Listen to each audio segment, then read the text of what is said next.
टीका जो है वह उत्तर भारत में भले ही पहली सहस्राब्दी के बाद प्रकट हुई हो, लेकिन दक्षिण भारत में भक्ति का सूत्रपात विशेष रूप से तमिल साहित्य में प्रथम सदी या दूसरी सदी से ही हो जाता है।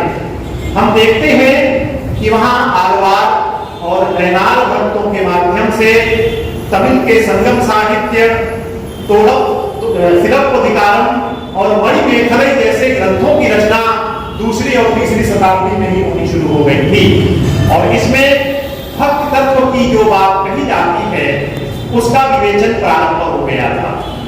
लेकिन उत्तर भारत में जैसा कहा जाता है कि भक्ति द्राविड़ उपजी लारे रामानंद प्रकट किया कबीर ने सप्तदीप नवखंड, यह बात कही जाती है। लेकिन सच है कि इसके पूर्व उत्तर भारत में आने से पूर्व भक्ति की सैद्धांतिक विवेचना सांगोपांग रूप से हो चुकी थी। शंकराचार्य 7वीं सदी में अपने मायावाद और अद्वैत ब्रह्म की जो परिकल्पना है उसको लेकर के सामने आए थे, और उस अद्वैतवाद में उन्होंने जो प्रतिपत्तियां हमारे सामने उपस्थित की, जो सिद्धांत उपस्थित किए, वो उनका बहुत ही अधिक प्रभाव हमारे सांस्कृतिक पटल पर पड़ा और हमारा सांस्कृतिक जगत शंकराचार्य के इन विचारों से पूरी तरह से आच्छादित हो गया। यह मायावाद और अद्वैतवाद की जो बात है। लेकिन यहाँ एक बात ध्यान रखने की यह भी है कि शंकराचार्य भले अद्वैत की बात करते हों, लेकिन निर्गुण की बात करते हों, निराकार ब्रह्म की बात करते हों, लेकिन गंगा लहरी और सौंदर्य लहरी जैसे ग्रंथों में उन्होंने जिस गंगा के भास्कर स्वरूप का चित्रण किया है उसे हम सगुण रूप की मान सकते हैं। तो इस ढंग से हम देखते हैं कि यह मायावाद क्रमशः ह्रास अति कठोर होने के कारण सिद्धांत के स्तर पर, व्यवहार के स्तर पर यह कठोर सिद्धांत सर्व स्वीकृत नहीं हो पाया।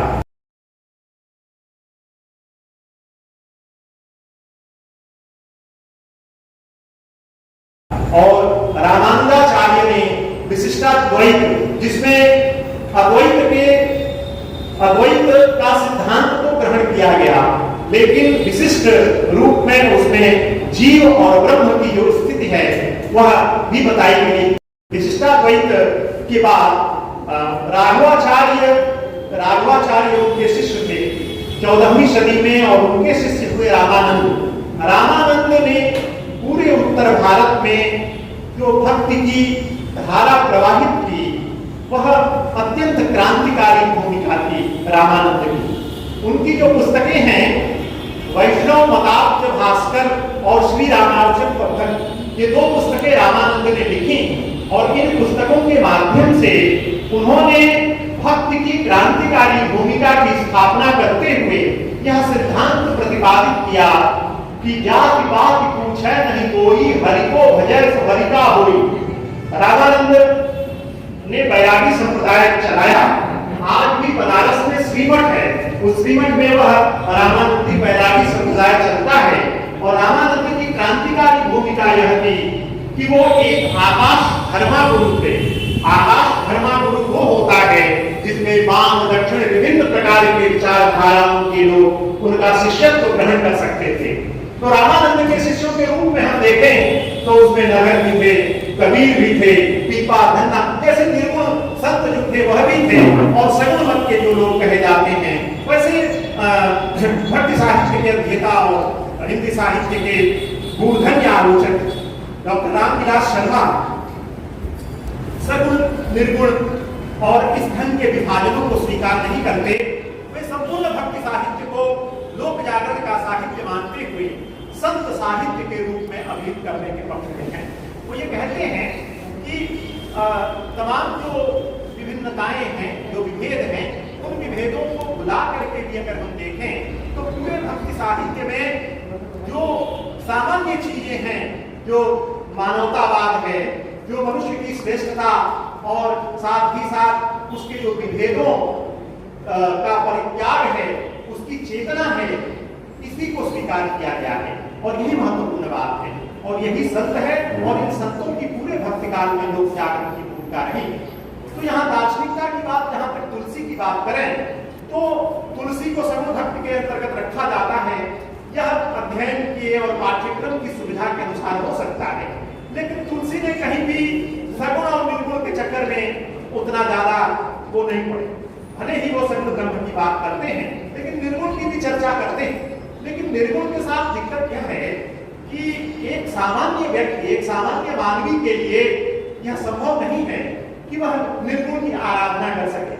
गीता का एक प्रसंग है कि अर्जुन को जब भगवान श्री कृष्ण अपना विराट रूप दिखाते हैं तो वो मतलब हततेज हो जाते हैं और वो कहते हैं कि नहीं, ये रूप मुझे मत दिखाइए। और क्योंकि इस शरीर की, इस इंद्रिय वाले शरीर, रक्त मांस मज्जा से बने शरीर की सीमाएं हैं और उस सीमा के अंतर्गत हम सगुणोपासना ही कर सकते हैं। सगुणोपासना ही आसानी से हमें जो है वो उपलब्ध हो सकती है। निर्गुण तो ज्ञान की वस्तु है। तुलसीदास में भी हम देखते हैं कि उन्होंने सगुण और निर्गुण के चक्कर में न पड़ते हुए एक ऐसा समन्वय स्थापित किया और वो बार बार कहते हैं कि जो निर्गुण है, जो निराकार है, वो भक्ति के बस आकर के वही सगुण बन जाता है। यहाँ पर यह भी कहा गया, जैसे कबीर कहते हैं कि दशरथ सुत तिहु लोक बखाना, राम नाम को परम भयाना। लेकिन तुलसी इस पर नाराज होते हैं। वो कहते हैं कि नहीं, जो दशरथ सुत हैं वही राम है, और साथ ही साथ जो राम को अन्य कहते हैं उनके ऊपर अपना वो प्रदर्शित करते हुए कहते हैं कि कहाँ ही सुना ही अस अधम नर रसय के मोह विसार पाखंडी हरिपद विमुख जान विमुख नसार अज्ञ अतोविद अंध अभागी काई विषय मुकुर मन लागी कपटी लंपट कुटिल विशेषी सबद संत सभा नहीं। ऐसी बात कहने वाला, ऐसी बात वही व्यक्ति कह सकता है जिसने सपने में भी संतों की सभा में जो है वो शिरकत न की हो, वहां वो उपस्थित न रहा। तो हम क्या देखते हैं कि सगुण और निर्गुण के बीच में जो समन्वय है, ये तुलसी की एक ऐसी भूमिका है जो कि उनके लोक संग्रह के उद्देश्य से परिचालित है।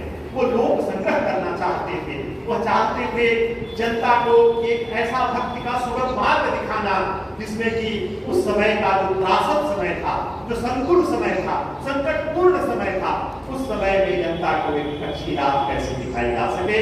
तो इसमें उन्होंने अपनी दार्शनिकता की जगह जगह जो है वो अभिव्यक्ति की है। जैसे विनय पत्रिका का एक पद है, वो उनकी दार्शनिकता के संबंध में कहा जाता है कि वह उसका एक श्रेष्ठ निदर्शन है। केशव कहि न जाय का कहिए, देखत तव रचना विचित्र समुझ मन ही मन रहिए। यह शिव महिम्न के रचनाकार पुष्पदंत की शिव महिम्न पर आधारित है, जिसकी की मधुसूदन सरस्वती जो तुलसी के समकालीन विद्वान थे, उन्होंने इसकी व्याख्या की है। इस पद को जितनी बार आप पढ़ें तो लगता है कि तुलसी की जो दार्शनिक भूमिका है वह कितनी समझदारी रही। अब दूसरी भूमिका हम उनके समन्वय की लेते हैं, वह है लोक और वेद की भूमिका। यह लोक और वेद के बीच में जो अंतर विरोध की स्थिति है, इसको पैदा करने का जो पूरा श्रेय है, मैं इसे पूरे पश्चिमी ज्ञान विमर्श को देता हूँ। भारत में लोक या वेद या शास्त्र और लोक के बीच में ऐसा कोई विभाजन परंपरागत रूप से नहीं था। यह जो है यह पश्चिम का ज्ञान विमर्श है, जिसने लोक को वेद के खिलाफ खड़ा किया। और विशेष रूप से मैं इसमें हजारी प्रसाद द्विवेदी को भी दोषी मानता हूँ, जिन्होंने अपनी पुस्तक कबीर के माध्यम से जैसे ऐसे कर दिया कि कबीर जो थे वो मतलब लोक के कवि थे और तुलसी जैसे शास्त्र के कवि थे। शास्त्र भी लोक के आधार पर ही लिखा जाता है। लोक को संतुलित करने के लिए, लोक को नियमित करने के लिए शास्त्रों की पीठिका रची जाती है। शास्त्रों की भूमिका लोक के शास्त्रा की होती है। वह लोक का नियंत्रण करता है, लोक को दिशा दिखाता है, परंपरा है। चाहे वह उपनिषद हो, 18 पुराण हो, कथा सरित सागर हो, बृहत कथा मंजरी हो, कहीं भी वहां लोक शब्द या लोक साहित्य की चर्चा नहीं की गई है। वहां लोक और वेद में साहित्य का विभक्तिकरण जो है और इनको एक दूसरे के खिलाफ खड़ा करना जो है, ये हमारे भारतीय परंपरा में नहीं है। यह कम से कम एक पश्चिमी परंपरा है। और अगर हम तुलसी के लोक की बात करें, तुलसी को लोग कहते हैं, जैसे उनका शुरू में ही बालकांड में ही नाना पुराण निगमागम संपतम यदि रामायणे निगदितम क्वचिदन्त्यतो तुलसी स्वान्तः सुखाय भाषा निबंधमन्युलमातनोति। ये इसके आधार पर ये कहा जाता है कि नाना आगमों पुराणों निगमों को पढ़ करके उन्होंने जो है अपने साहित्य की रचना की और इस आधार पर उनको शास्त्रवादी घोषित कर दिया जाता है। लेकिन तुलसी से बड़ा लोकवादी कवि कोई दूसरा पूरे हिंदी साहित्य का, मैं तो यह दावा करता हूं कि पूरे विश्व साहित्य में तुलसी से बड़ा लोकवादी साहित्यकार कोई नहीं है। उनके लोक की अगर हम कुछ झलक लेना चाहें तो ले सकते हैं। देखिए लोक में क्या क्या आता है, लोक में सब कुछ आता है, पशु पक्षी देश मनुष्य सब कुछ आता है, पूरा सब आता है। केवल मानव नहीं, पश्चिम की जो दृष्टि है वह मानव केंद्रित दृष्टि है, वह एंथ्रोपोसेंट्रिक है, वह मनुष्य केंद्रित दृष्टि है। और हमारी जो साहित्य दृष्टि रही है वह मानवेतर को भी शामिल करती है। मनुष्य के साथ हमारे पूरे वाङ्मय में मानवेतर अपनी सशक्त उपस्थिति के साथ हमें दिखाई पड़ता है। चाहे वो कालिदास का पहला ही श्लोक हो, उत्तरस्याम दिशि देवतात्मा हिमालयो नाम नगादयाद, उत्तर में हिमालय की चर्चा से ही वह प्रारंभ करते हैं। या फिर हमारा संपूर्ण वाङ्मय जिसमें राजा दिलीप उस गाय के लिए त्याग करते हो, राजा शिवी उस कबूतर के लिए जो है अपना मांस काट करके देते हो, पशु पक्षी या कालिदास विंध्य का वर्णन करते हो, तो इसमें देखिए सब जगह पूरे लोक में मनुष्य पशु मानवेतर की उपस्थिति हमारे यहाँ है। पश्चिम के जो महाकाव्य हैं इलियड या ओडिसी, उसमें आप देखें तो वो मनुष्य से संघर्ष की कथा है, उसमें मनुष्य की विजय की कथा कही गई है। उसमें पशुओं पक्षियों या प्रकृति के जिनको जड़ वस्तु कहा जाता है उनके लिए कोई स्थान ही नहीं। लेकिन तुलसी में ऐसा नहीं है। तुलसी बार बार जो है वो अवधपुरी को याद करते हैं, अपनी लोक के प्रति जो निष्ठा है उस निष्ठा को वो बार बार साबित करते हैं। ये कहा गया है उस पक्षिमान से जब वो चलते हैं तो लक्ष्मण को कहते हैं कि लक्ष्मण स्वर्णमयी लंका न रोचते स्वर्ग जननी जननी स्वर्ग जन्मभूमि स्वर्गाय गतिगति। वो जननी और जन्मभूमि को स्वर्ग से भी बढ़कर मानते हैं। और अवधपुरी के प्रति उनमें प्रचंड प्रेम है। अवधपुरी के लोग जो सरजू में नहाने वाले हैं उनके प्रति उनका हृदय जो है वो आर्द्र हो आता है। वहां पर जब वो वनगमन करते हैं तो वनगमन के प्रसंग में आप देखिए कितने क्रोध किरात वीर कितने आर्तजन हैं, दुखित जन हैं, पीड़ित जन हैं, सब उनसे मिलते हैं और सबके प्रति कितनी मानवीय सहानुभूति से भरे हैं राम। तुलसी ने ऐसा अद्भुत चित्रण किया है। और इस लोक की जो बात कहते हैं तो वो बार बार जो है आप देखेंगे कि रामचरितमानस में जहां भी वेद शब्द आया है उसके पूर्व वो लोक शब्द का प्रयोग करते हैं। लोक नीति वेद भी बात कहते हैं, फिर बाद में वेद की चर्चा करते हैं, सर्वप्रथम वो लोक की चर्चा करते हैं। लोक को वो अग्रता देते हैं, लोक को वो प्रथम स्थान देते हैं, बाद में वो ये कहते हैं। और यहाँ पर नैंचू का इतना सुंदर पद गाया है। ये क्या है? जानकी मंगल पार्वती मंगल रामलला नैंचू में जो युवा तुलसीदास थे उसमें वो देखते हैं कि विवाह के जो कर्मकांड हैं, जो सोहर गाया जाता है, जो नैंचू गाया जाता है, इन तमाम गीतों में जो लोक की जो सार्थक और सबल उपस्थिति है वो किस ढंग से हम देखते हैं। इसके अलावा आप देखें तो चित्रकूट का प्रसंग है। चित्रकूट में जब भरत जाते हैं वहां पर पहुंचते हैं तो केवट निषाद जो है, केवट को ऐसा राजपूत को ऐसा लगता है कि वो अपनी सेना लेकर के राम पर आक्रमण करने के लिए आ रहे हैं। तो वो कहता है कि सबसे पहले तो मुझसे युद्ध करो, उसके बाद तुम राम तक पहुंचोगे। लेकिन भरत उसको वस्तु स्थिति बताते हैं कि मैं राम पर आक्रमण करने के लिए नहीं, उन्हें अयोध्या ले जाने के लिए मैं आया हूँ। तो इसके बाद उसके भूमि मन का पर्याय है, वह एक लोक मन का पर्याय है निषाद राजपूत का। यहाँ पर वो ये बात कहता है और अंत में वो राम के पास हो जाता है। वशिष्ठ मुनि के साथ भरत जब मंत्रणा करते हैं और ये कहते हैं कि हम लोगों ने निर्णय लिया है कि मैं वन में चला जाऊंगा और राम और लक्ष्मण जो है, मैं और शत्रुघ्न जो है वो वन में चले जाएंगे, वनग्राम में चले जाएंगे और राम और लक्ष्मण वापस अयोध्या को चले आए। तो वशिष्ठ को यह विचार अत्यंत अभिनंदनीय लगता है, उसे सहर्ष स्वीकार करते हैं और राम से यह निवेदन करते हैं कि जो लोक नीति हो, वेद नीति हो और साधु नीति हो, इन तीनों का जिक्र करते हैं कि इन तीनों को ध्यान में रखते हुए जो निर्णय हो वह निर्णय आप लीजिए। तो देखिए, और इसके अलावा तमाम जो प्रसंग हैं, विवाह में गाड़ी गाने का प्रसंग है, इसके अलावा मैना का जो प्रसंग है, पार्वती विवाह के संदर्भ में जब वो शिव का परीक्षण करने के लिए जाती हैं तो रुद्र का विकट वेश देख करके वो जो है कितना मतलब ये हो जाती हैं और उनको लगता है, तो नारद को सहज ही वो कहते हैं कि वो व्यक्ति, वो नारद जो है, तुमने किस जन्म की दुश्मनी मुझसे निकाली है और तुम तो जो है वो विरागी हो, तुमको क्या पता है कि यह दुख ऐसा होता है। तो उसमें वो कहती है कि बांझ की जान प्रसूति की पीड़ा, तो जो बांझ है वो प्रसूति की पीड़ा क्या जान सकती है। तो देखिए, जैसे संस्कृत साहित्य के सुभाषित हैं, उन सुभाषितों का कितना सुंदर अनुवाद करके तुलसी ने रखा है। उनमें हर जगह लोक की बात की जाती है। एक दो पद मैं पढ़ना चाहता हूँ। जैसे एक जगह कहा जाता है कि तुलसी वेदों पुराणों वगैरह के जो है ज्यादा ये थे, तो उसमें एक पद है जिसको मैं पढ़ना चाहता हूँ।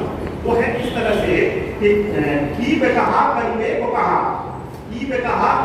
कहा, तो इस पद में वो पूरे ये करके कहते हैं कि वेदों को पढ़ना और वेद को पढ़ करके केवल विवाद पैदा करना और विषाद पैदा करना ये उचित नहीं है। और उसमें ये है कि चार वेद, 6 दर्शन, 9 व्याकरण और 18 पुराण, इनको पढ़ करके और केवल विषाद पैदा करना, विवाद पैदा करना, ठीक उसी प्रकार है जिस तरह से काठ को फाड़ना है। तो देखिए, कोई व्यक्ति ऐसा कह सकता है क्या? या फिर दूसरी इनकी जैसे दादुर ध्वनि अति सुहाई वेद पढ़ी जनवट समुदाय, जैसे दादू जब बरसात में मेढक बोलते हैं तो ऐसा लग रहा है कि बटुकों का समुदाय जो है वो वेद पाठ कर रहा है। यह लोक की बात नहीं है, तो फिर कैसी बात है? और ये मांडुक्य, जो वेदों का मांडुक्य सूक्त है, वहीं से यह बात की गई है। मांडुक्य सूक्तों में भी यह बात कही गई है कि जिस तरह से मेढक जो है वो बोलते हैं। तो तुलसी ने दार्शनिक समन्वय के साथ साथ लोक और वेद का भी समन्वय किया। वो कांड में सबसे पहले सबसे पहले चारों वेद की अभ्यर्थना करते हैं, वंदना करते हैं, जो कि गोविंद हैं, सरस हैं, और इनकी वंदना के साथ साथ वो लोक को भी स्थान देते हैं। तो इस तरह हम देखते हैं कि वो वेद और लोक दोनों के बीच में बहुत सुंदर सामंजस्य स्थापित करके चलने वाले कवि हैं। अब एक बात मैं और कहना चाहता हूँ, वह है कि तुलसी भारतीय साहित्य के सबसे बड़े संवाद धर्मी कवि हैं। इतना बड़ा संवाद करता पूरे हिंदी साहित्य क्या, भारतीय क्या, विश्व साहित्य में दुर्लभ है, जिन्होंने अपनी पूरी परंपरा से इतना सुंदर संवाद किया है। 20वीं सदी के एक बहुत बड़े कवि और आलोचक हुए हैं टी.एस. इलियट, आप लोगों ने उनका नाम सुना होगा। उनकी एक किताब है modernity and tradition and modernity. उसमें वो लिखते हैं कि बड़ा कवि वह होता है जिसमें अपने पूर्ववर्ती कवियों के पुनर्पाठ, अंतरछटियां और अंतर्ध्वनियां विद्यमान होती हैं।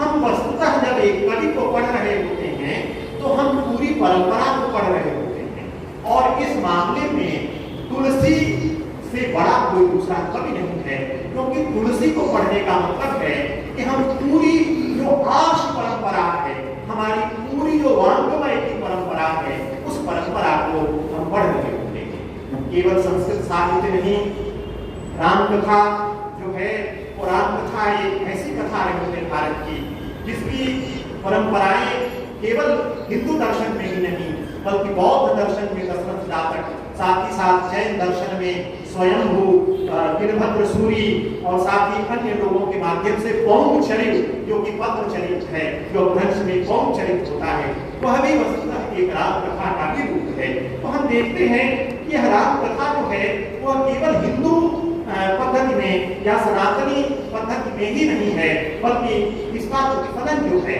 हम विभिन्न देश काल में भी देखते हैं।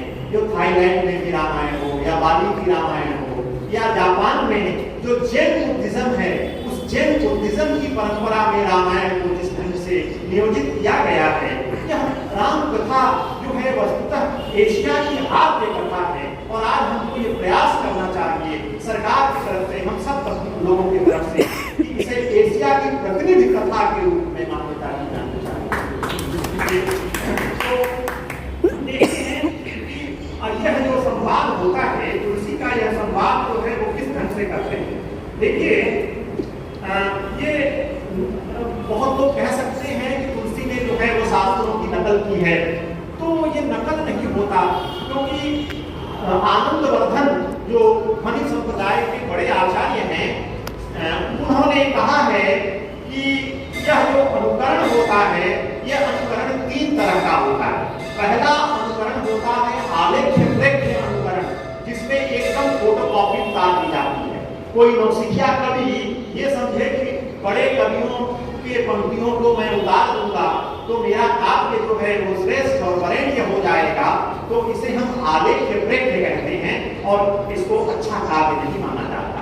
एक उससे थोड़ी सी अच्छी स्थिति है जिसे हम तुल्य देह तुल्य कहते हैं।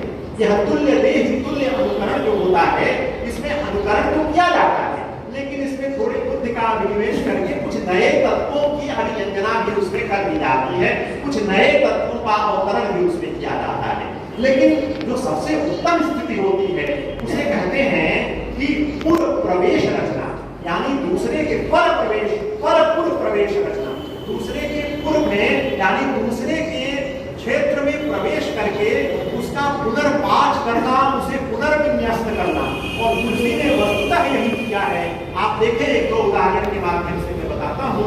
कवितावली का एक पद है कि राम और सीता जब वन की ओर जा रहे हैं तो सीता राजकुमारी है, निश्चित रूप से इतने श्रम का उन्हें अभ्यास नहीं है, तो जब थोड़ी दूर बढ़ती है तो उनके ललाट पर जो भाल, ललाट पट्टभाल पर जो है वो स्वेद कण खिलखिलाने लगते हैं, पसीने की बूंदें चमकने लगती हैं, उनके ओठ अधर जो है वो सूख जाते हैं, और वो कहती हैं, तो मतलब ये कवितावली को तुलसी कहते हैं, कुलवेद कसीर रघुवीर मधु धरवीर रे द्वय बलमिने द्वय।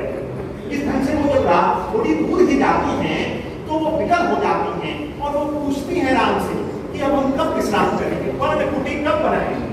तो 10वीं सदी के एक कवि हैं राजशेखर, उनका एक रामायण है बाल रामायण। उस बाल रामायण में ये प्रसंग उसी रूप में आता है। इसी रूप में राजशेखर ने 10वीं शताब्दी के अपने लीला नाटक कहते हैं उन नाटकों को जिन नाटकों को हम मंच पर खेल सकते हैं, और राम कथा में लीला नाटकों की जो भूमिका रही है वो बहुत शुरू से ही हम देखते हैं, क्योंकि 3री शताब्दी में भास संस्कृत के बहुत बड़े नाटककार हैं और उनका एक नाटक प्रतिमा नाटक है। उस नाटक में प्रथम बार राम में अवतारत्व की जो है अवतारत्व का, ईश्वर के अवतारत्व का अभिनिवेश होता है, और साथ ही साथ वह एक लीला काव्य है। 10वीं शताब्दी के जिस राजशेखर के बाल रामायण की बात मैं कर रहा था उसमें भी यह प्रसंग है, और उसमें राजशेखर लिखते हैं कि सत्य मुनि परिसरे, जो ही वो परिसर से निकलती हैं जो ही व्याकुल हो जाती है। 2-4 कदम चल करके ही सीता जो है इतनी कोमल है कि वो व्याकुल हो जाती है और कहती हैं, बार बार राम से पूछती हैं कि पर्णकुटी हम कब बनाएंगे। तो यहाँ पर वक्रोक्ति के एक आचार्य हैं कुंतक ने एक प्रश्न उठाया है कि यहाँ पर हेत्वाभास है। हेत्वाभास का मतलब है कि काव्य स्खलन हो गया है। सीता तो अपनी मर्जी से वहां गई थी, सीता को राम ने मना किया था बन जाने के लिए, सीता स्वयं जो है बन जाने के लिए तैयार है, तो वो बार बार क्यों पूछेगी। इसलिए यहाँ पर काव्य संस्कार का स्खलन हो जाता है। तो देखिए तुलसी कितने चतुर हैं कि उनको बाल रामायण, राजशेखर के बाल रामायण के उस प्रसंग का भी पता है और साथ ही साथ कुंतक की इस आपत्ति का भी पता है, और जब वो लिखते हैं तो इसको कैसे बदल देते हैं कि वो बार बार नहीं पूछती, वो केवल पूछती है पर्णकुटी हम कब बनाएं। तो ये होती है प्रतिभा का उन्मेष, जो कि शास्त्र में जो भूषण है उसको किस ढंग से भूषण बना देना है, ये तुलसी की अद्वितीय प्रतिभा है कि वो संपूर्ण वांग्मय से उन प्रसंगों को उठा करके उनका सुंदर नवीन अर्थों में अभिनिवेश करते हैं और जो है पुनः पाठ पुनर्विन्यास उसका इस ढंग से करते हैं कि हमें एक नया रस मिलता है। इसके बाद रघुवंश महाकाव्य से अगर हम लें तो रघुवंश भारतीय साहित्य का एक बड़ा महाकाव्य है। उसके 12वें सर्ग में दशरथ की बात कही गई है। कालिदास कहते हैं कि दशरथ जो है वृद्ध हो गए हैं, अब उनका निर्वाण जो है वो आसन्न है। वो शब्द उन्होंने इस्तेमाल किया है आसन्न निर्वाण, आसन्न निर्वाण शब्द का वो इस्तेमाल करते हैं कालिदास और कहते हैं कि उनका निर्वाण जो है वो आसन्न है, बहुत नजदीक है। लेकिन तुलसी जो है मर्यादावादी कवि है, कुछ ठीक नहीं लगता। ठीक है कि उनकी जरावस्था हो गई है, लेकिन हमारे भारतीय संस्कृति में मृत्यु को अशोभन ही माना जाता है, इसलिए आसन्न निर्वाण कहना ठीक नहीं लगता। तो तुलसी वहां पर कह देते हैं और उसमें भी है कि दशरथ जो है वो माने दर्पण निकाल करके देखते हैं और दर्पण निकाल करके देखते हैं हाँ, तो वहाँ जो है बुढ़ापा उनके कान में फुसफुसाता है। वो कहते हैं कर्णमूल आगत्य राम निश्चराम, यानी कर्णमूल के पास आकर के बुढ़ापा जो है फुसफुसाता है। तो यहाँ पर क्या है कि राय सुभाज मुकुर कर लीना श्रवण, फिर कहते हैं कि श्रवण समीप भय सित केसा मनहु जरठपन यस उपदेशा, यानी वृद्धावस्था जो है इस ढंग से उपदेश दे रही है कि अब जो है तुम्हें यह राजकाज का परित्याग करके राम को जो है युवराज के पद पर अभिषिक्त कर देना चाहिए। और राम के पद पर अभिषिक्त करने से पूर्व वो सचिवों से, मंत्रियों से, सभी लोगों से मंत्रणा करते हैं। राम को गद्दी पर बिठाने के लिए दशरथ जो है वो मंत्रणा करते हैं। तुलसीदास न केवल नीति शास्त्र के, न केवल साहित्य शास्त्र के, बल्कि वो राजनीति शास्त्र के बहुत बड़े विशारद थे। पूरी एक राजनीतिक परिकल्पना जिस ढंग से तुलसी के पूरे वाङ्मय साहित्य में प्रकट हुई है, किसी दूसरे कवि में प्रकट नहीं हुई। भले राजनीतिक विचार अन्य कवियों में थोड़ा बहुत मिल जाए आपको, मध्यकालीन संत कवियों में, तिरुवल्लुवर ने, तिरुकुरल में कुछ राजनीतिक विचार तमिल साहित्य में प्रकट किए हैं। संगम साहित्य में, तमिल के संगम साहित्य में भी हमें कुछ राजनीतिक विचार मिलते हैं। लेकिन किस ढंग से पूरा राजनीतिक संरचना की बात करते हैं, चाहे वो राजनीतिक दर्शन के जो भी रहे हो, प्लेटो का जो रिपब्लिक रहा हो, लॉब्स रहे हो, बेंथम रहे हो, या मार्क्स के जो डिक्टेटरशिप ऑफ प्रोलेटेरिएट रहा हो, इन सब में सभी लोगों के, समाज के सभी के कल्याण की भावना नहीं है। लेकिन तुलसी का रामराज्य जो एक ऐसा यूटोपिया है, वहां पर सारे लोग सुखी हैं, क्योंकि राम प्रताप विषमता कोई, वहां पर विषमता कहाँ विद्यमान है? नर्तक नृत्य समाज, यानी संगीत के जो नर्तक और नृत्य हैं, विषमता केवल वही विद्यमान है। सबको अपनी आवश्यकता के अनुसार सारी चीजें मिल रही, नहीं कोई अबुधन वंश नहीं ना हाँ, सुरसर समहित काम हुई, सुरसर की तरह सबका उस राम राज्य में नियोजित। तो यह पूरी परिकल्पना जो है यूटोपिया, उसमें बहुत सारी बातें राजनीतिक शास्त्र के बारे में तुलसी ने कही। अब उनकी संवाद धर्मिता जो है उसका एक और उदाहरण अगर हम लें तो वह है कि सीता के संबंध में बहुत सारे कवियों ने बहुत सारे संस्कृत में उपमा दी है। अब वो सीता का जो रूप वर्णन किया है तुलसी ने, उस समय तो वो विभोर हो जाते। सीता वैसे भी आदिशक्ति स्वरूपा है, वो आदिशक्ति स्वरूपा है और वो जगत जननी है। और उनका जब रूप चित्रण करते हैं तुलसीदास, तो वो कहते हैं कि सब उपमा कवि रहित उठाई, सारी उपमाएं कवियों द्वारा लिखी की जा चुकी हैं और हम कौन सी उपमा का इस्तेमाल करें। तो यहाँ पर जो है वो योग वशिष्ठ नाम का एक ग्रंथ है संस्कृत में, उसमें एक प्रसंग आता है। उस प्रसंग में यह लिखा गया है कि जैसे सौंदर्य का कोई सागर हो, सौंदर्य का सागर हो और उसमें जो है उसमें सागर की तलहटी में श्रृंगार रस रूपी कच्छप बैठा हो और फिर उसमें आनंद के मंदर पर्वत से अगर उसका जो है मंथन किया जाए तो उससे जो राजलक्ष्मियां निकलेंगी वो राजलक्ष्मियां भी सीता के समान नहीं है। ये योग वशिष्ठ में जो वर्णन की न्यूनता है, उस न्यूनता का पुनर्विन्यास तुलसी किस ढंग से आकर के अपने ये में करते हैं। और ये कितनी बड़ी उपमा है। कहा जाता है उपमा कालिदासस्य भारतीय अर्थ दंडित माघो संति त्रयो गुणा। लेकिन मैं तो कहता हूं कि ये तीनों गुण तुलसी में कूट कूट करके भरे हुए हैं। ये कालिदास की उपमा की बात की जाती है। तुलसी ने ऐसी ऐसी उपमाएं दी हैं, ऐसी ऐसी प्रेक्षाएं दी हैं, ऐसे ऐसे अर्थालंकार और शब्दालंकार उनमें हैं, और फिर भी बाबा कहते हैं कि आखर अर्थ अलंकृति नाना छंद प्रबंध अनेक विधाना रूप भेद रस भेद अपारा कविता दोष गुण विविध प्रकारा कविता विवेक एक नहीं मोरे सत्य कहूं विकार बोले। उसके बाद ये इतनी अकिंचनता, इतना ज्ञान, इतना विराट ज्ञान धारण करने के बाद भी अकिंचनता तुलसी में वो अपने आत्मिक विवेक में तो शून्य मानते हैं।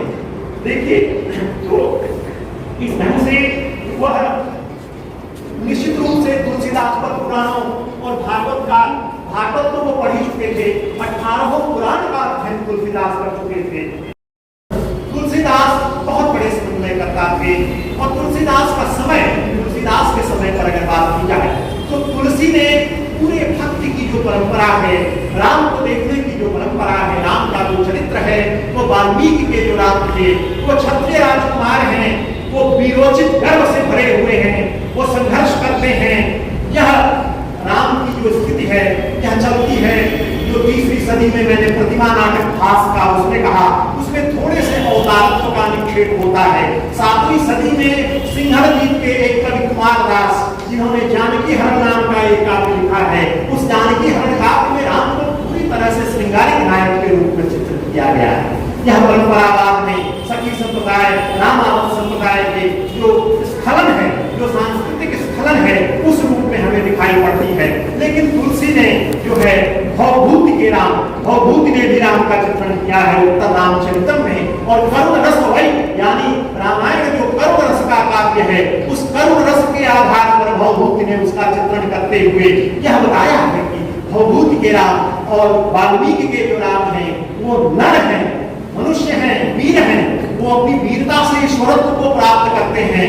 लेकिन तुलसी के जो राम हैं वो परात्पर ब्रह्म हैं, वो पूर्ण ब्रह्म हैं। बार बार तुलसी इसको चिताते हैं, क्योंकि वो यह इसका बार बार आभास देते चलते हैं कि वो राम जो है पूर्ण ब्रह्म के अवतार हैं। यह बात वो नर लीला कर रहे हैं, बपुधारी नर बपुधारी, नर का वक्त ग्रहण करके वो लीला दिखा रहे हैं इस संसार में। तो इस ढंग से हम देखते हैं कि तुलसी के राम जो हैं वो वाल्मीकि के राम, भवभूति के राम, या फिर अन्य नाटककार जैसे हनुमत नाटक, अनर्घ राघव, प्रसन्न राघव, ये सब लीला काव्य हैं। 10वीं सदी और 9वीं सदी में संस्कृत के लीला काव्य अनर्घ राघव, प्रसन्न राघव और हनुमत नाटक जो 12वीं सदी के मिथिला के पंडित जयदेव द्वारा संस्कृत में लिखा गया था, अद्भुत नाटक है ये, अगर आप इसको पढ़ें। और सबसे ज्यादा प्रभाव अगर तुलसी के रामचरितमानस पर किसी का है तो वह 15वीं सदी के एक अज्ञातनामा दार्शनिक कवि, जिसका नाम कोई नहीं जानता, अध्यात्म रामायण का है। अध्यात्म रामायण के बहुत सारे प्रसंग जो हैं तुलसी ने उसी रूप में लिए हैं।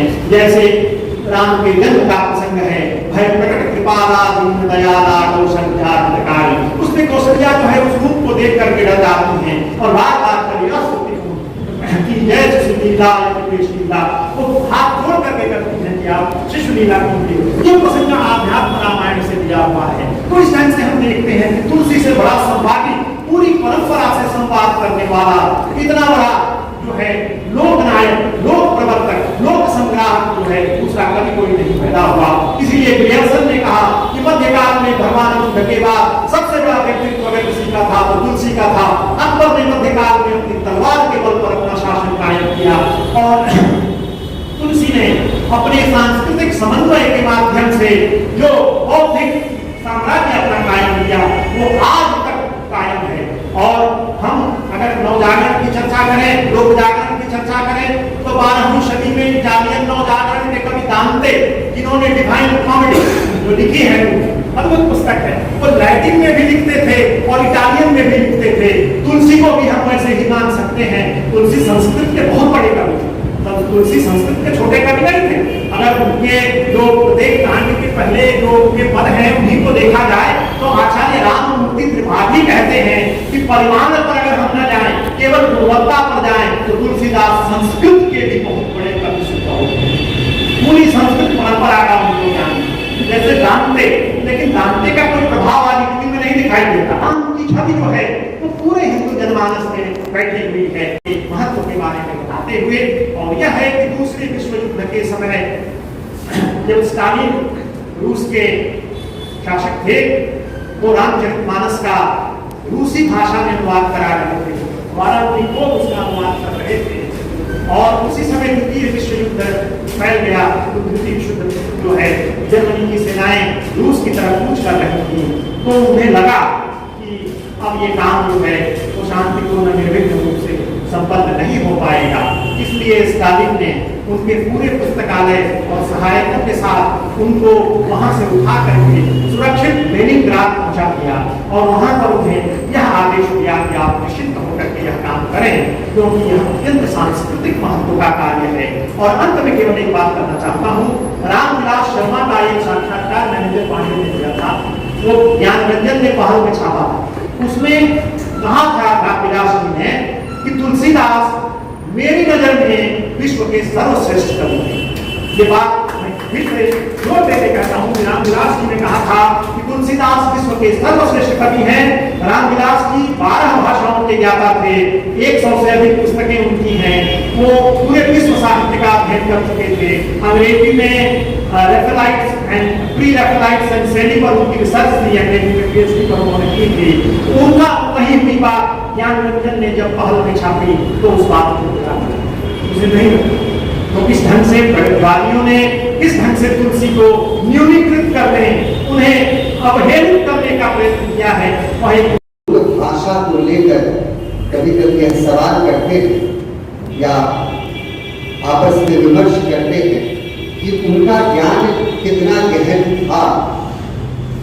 तो सबसे पहले तो रामचरितमानस पढ़ने के लिए ही एक बहुत बड़े ज्ञान की जरूरत है।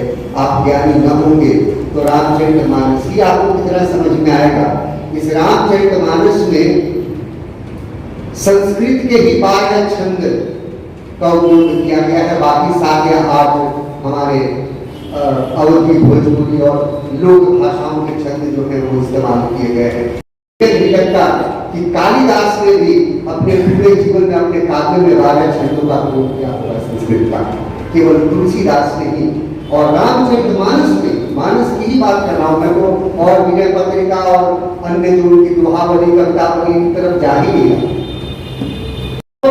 यदि हम देखें उनके बाल्यकाल के साथ जुड़ी हुई जो सारी बातें जो है, हालांकि ज्यादातर बातें तो खुद ही उन्होंने बता दी है, कहीं न कहीं उसका जिक्र किया है, लेकिन उनकी पैदाइश अभुक्त मूल नक्षत्र, अभुक्त मूल नक्षत्र, आप लोग मूल नक्षत्र जानते होंगे, कहते हैं मूल नक्षत्र में हमारे यहाँ बोलते हैं सतैसा के पैदाइश का, लेकिन बाप के मूल न देखे के चाहिए। बाप के हमारी दिखाते हैं, पीछे से दाई रहती है और पीछे से छाया दिखाते हैं।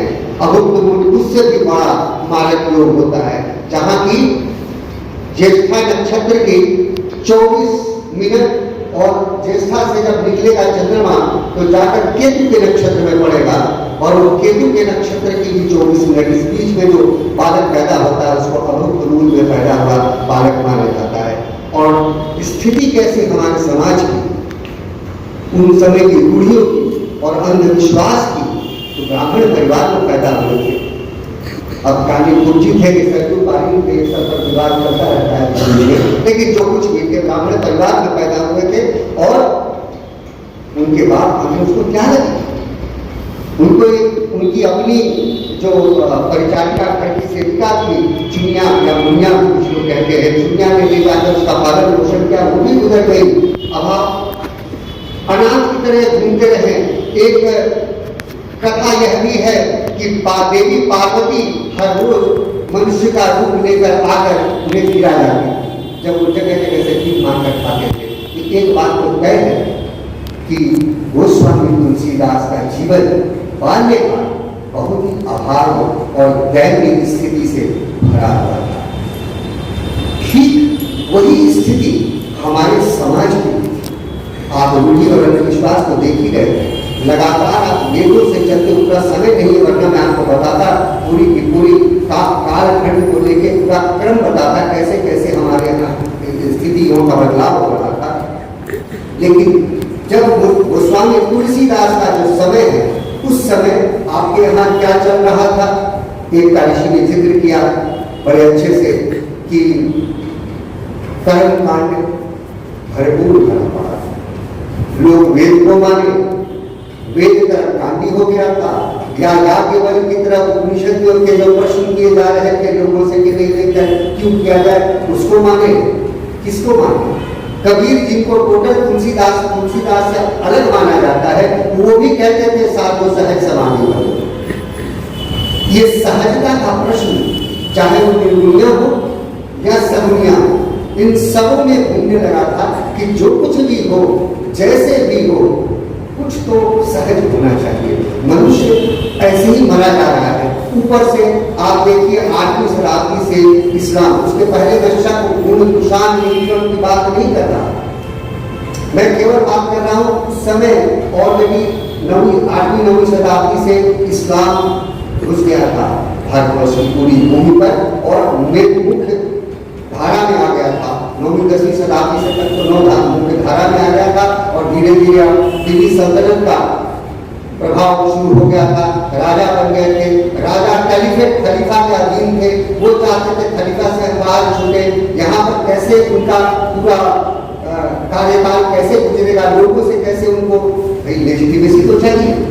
राजा राजत्व कैसे करता, उसको प्रजा से उसको एक्सेप्ट करे, प्रजा उसको स्वीकार करे, वो स्वीकार भाव प्रजा में कैसे आए, तभी तो खलीफा से छूटे तो स्वीकार भाव आए, किसी तरीके से स्वीकार भाव आए। लेकिन जब तक गोस्वामी तुलसीदास आते हैं तब तक आप देखेंगे कि मुगल का आना, मुगल आ गए थे ठीक उसके पहले तुगलकों का, लोधी और तुगलकों का वंशज जा चुका था। उस समय एक बड़ी अजीब घटना थी। वो घटना ये थी कि लोगों से टैक्स कर वसूलने के लिए इन्होंने कहा कि अब हम कर तुमसे नहीं वसूलेंगे, हमारे सामंत जो है वो वसूल कर देंगे। और बीच में बिचौलिए लौटते जा रहे थे, बिचौलियों को कहा तो बिचौलियों ने कहा कि हमें तुम्हें कर देना पड़ेगा, तो हम अपने हिसाब से कैसा चाहेंगे। उन्होंने कहा ना, वो तो तुम कर नहीं सकते, तुम विरोध। ये बिचौलिए जो थे, क्यों बिचौलियों की शक्ति बहुत ज्यादा, क्योंकि से राजा कर रहे थे उस समय के मुस्लिम लोग, क्योंकि लोगों से सारा लेना देना उनका था, तो भौतिक स्तर पर और मानसिक स्तर, मानसिक चिंतन के स्तर पर, दोनों स्तर पर गहन रूप से बढ़ रहा था। समाज की ऐसी दुर्दशा हो रखी थी कि किसी को भी समझ में नहीं आता क्या करें, लोग किसी तरह से अपनी जान बचा रहे थे। इस समय एक अभाव में पला हुआ बालक एक अपने गुरु के हाथ में पढ़ता है, जहां योग्य गुरु उसको सबसे पहले कहता है ज्ञान अर्जन करो, वो पढ़ता लिखता है, सारे ज्ञान अर्जन करता है। करने के बाद जब तक मनुष्य ज्ञानी न होगा तब तक उसमें साम्य बोध, जीवन बोध ये दोनों नहीं आते। जब तक ज्ञानी कहने का अर्थ मेरा यह है किताबें पढ़ना नहीं, यहाँ एक ऐसा बालक है जो अभाव में पैदा हुआ बढ़ा हुआ, उसके अंदर कभी भी वो बोध, और इसके लिए उनके गुरु को प्रणाम करना चाहता हरिदास को कि आपने ऐसे उनका पालन पोषण किया, उनके अंदर वो योग्यता ही नहीं केवल तैयार की, उस अहम भाव को पुरोहित रखा, उस अहम भाव को दबा के रखा कि बच्चे ज्ञान जितना भी हो जाए, इसे ये ज्ञान तुझे नहीं दे सकता, इससे केवल तुम्हारा ये जो समाज में तुम जाओगे तो इससे केवल विरोध बढ़ेगा, वैषम्य बढ़ेगा। और वहां से तुलसीदास, गोस्वामी तुलसीदास शुरू होते और तमाम तरह की चीजें जो उनकी रचनाएं हैं हमारे बीच में आई हैं।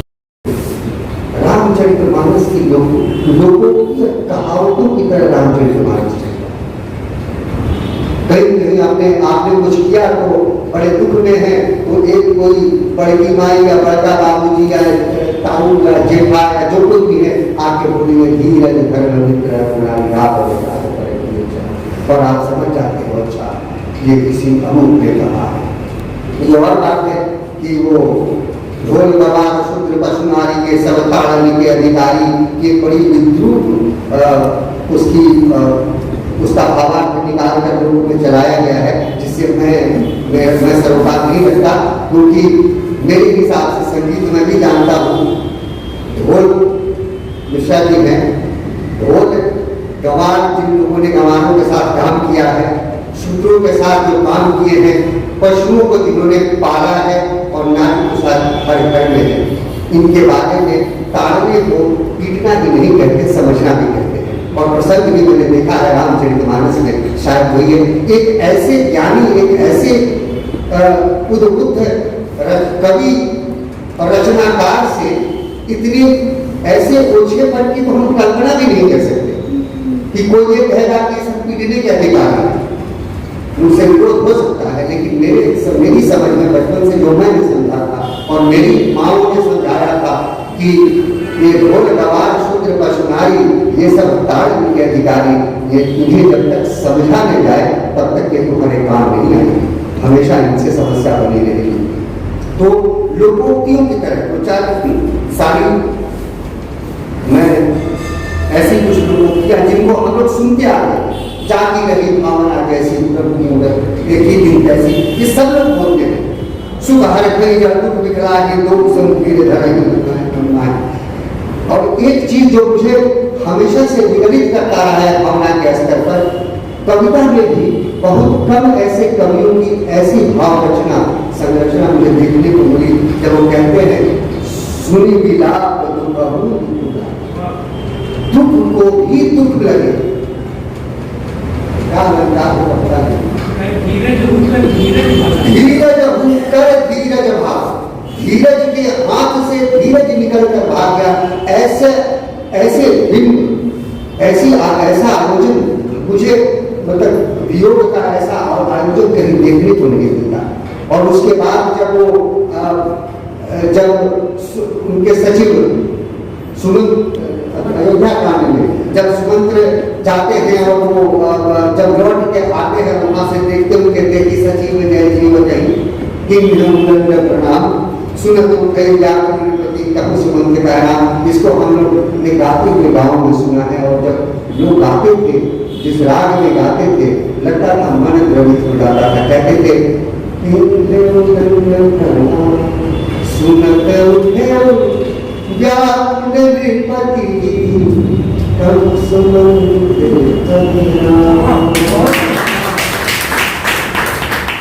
हरि धीरज उठी कह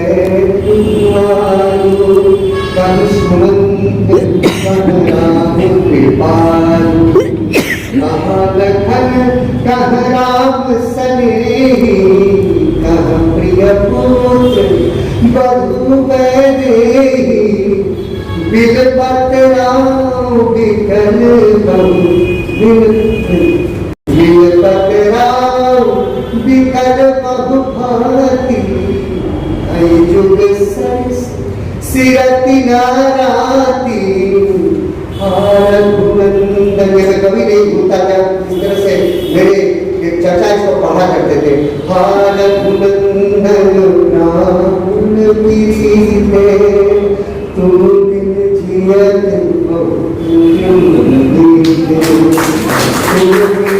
अब आप वेदना और वियोग दशरथ जा रहे हैं, इसका वर्णन शब्द में भाव क्यों ना होता, मुझे तो लगता है शब्द भाव में है या भाव शब्द से खेल रहे हैं। ये काव्य की इतनी सुंदर रचना आप कहाँ पाए।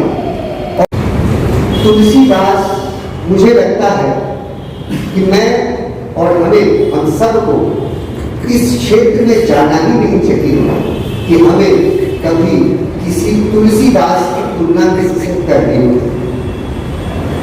कुछ लोग अतुल्य होते हैं, ये अतुल्य कवि, इनकी रचना, इनकी दृष्टिभंगी जिसको हम लोग कहते हैं, इनका पूरा का पूरा परिप्रेक्ष्य, इनका पूरा का पूरा विन्यास, इनकी जो जिस मर्यादा का परिपालन किया है पूरे मानस में, उसकी तुलना किसी से की ही नहीं जा सकती। और आज की तारीख अभी भारतवर्ष आप कभी गूगल करके भी देखिए, भारतवर्ष को पूरे विश्व में यदि किसी एक रचना के लिए जाना जाता है साहित्य में तो वह रामचरित मानस।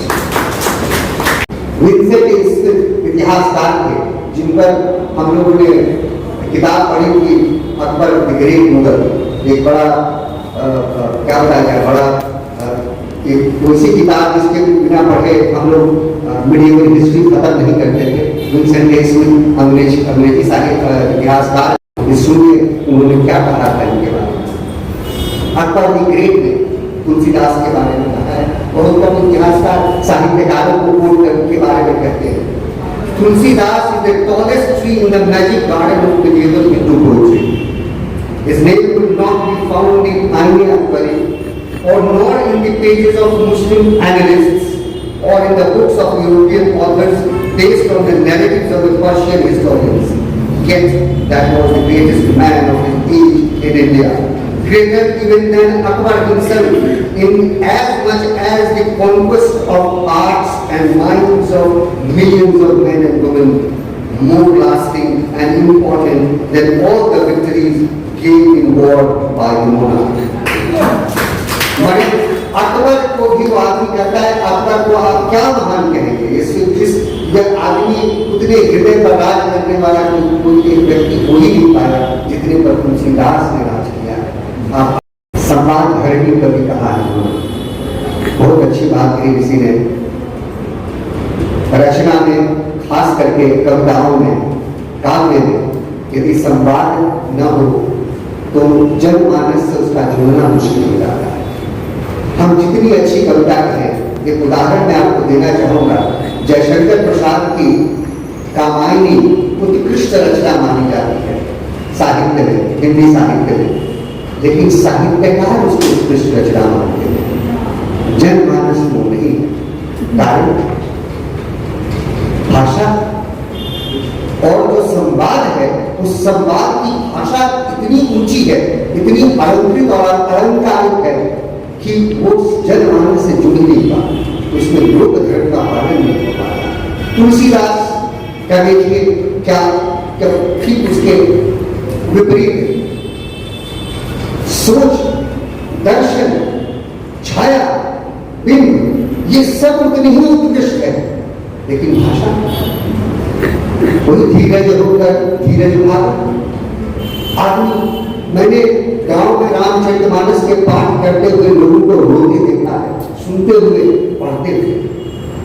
आपने कभी किसी काव्य रचना को पढ़ते रोते हुए देखा है? शायद एक बार मैंने कोई निराला के राम की शक्ति पूजा पढ़ते हुए किसी को रोते हुए मैंने अपने टीचर को देखा था, अदरवाइज मैंने कभी किसी को किसी काव्य पढ़ के रोते हुए नहीं देखा। रामचरितमानस को पढ़ते हुए कई जगहों पर लोग रोते हैं। यह उत्कृष्ट, यह इसकी उत्कृष्टता का नमूना नहीं है, यह है उसके चरम मूल धर्मिता और लोक भाव और लोक परंपरा के निर्वाह।